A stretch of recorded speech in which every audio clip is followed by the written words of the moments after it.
Loop controllers in Python.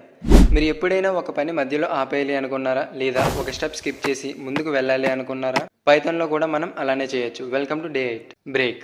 Loop run అవుతున్నప్పుడు ఏదైనా ఒక కండిషన్ సాటిస్ఫై అయితే ఇక చాలు అని లూప్ నుండి పూర్తిగా బయటకు వచ్చేయడమే బ్రేక్. అంటే మీరు 3 ఐస్ క్రీమ్స్ తిందాం అనుకున్నారు, బట్ ఒకటి తినేసరికి సరిపోయింది. అప్పుడు మీరు స్టాప్ చేస్తారుగా, అలానే బ్రేక్. బ్రేక్ అంటే స్టాప్. కంటిన్యూ.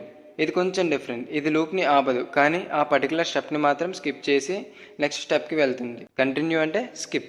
ఇంకా క్లియర్గా అర్థం చేసుకోవడానికి ఒక ఎగ్జాంపుల్ చూద్దాం. For I in range 1,6 if I equal to 3 break print of I. అంటే ఇక్కడ రేంజ్లో 1 to 5 నెంబర్స్ అనేవి ఉన్నాయి. If I equal to 3 break. Break use చేయడం వల్ల లూప్ అనేది 3 దగ్గర ఆగిపోతుంది. అంటే అవుట్పుట్లో 1, 2 మాత్రమే ప్రింట్ అవుతాయి. అదే బ్రేక్ ప్లేస్లో కంటిన్యూ పెడితే 1, 2, 4, 5 అనేది ప్రింట్ అవుతుంది. ఎందుకంటే 3 అనేది స్కిప్ అవుతుంది, లూప్ మాత్రం ఆగదు.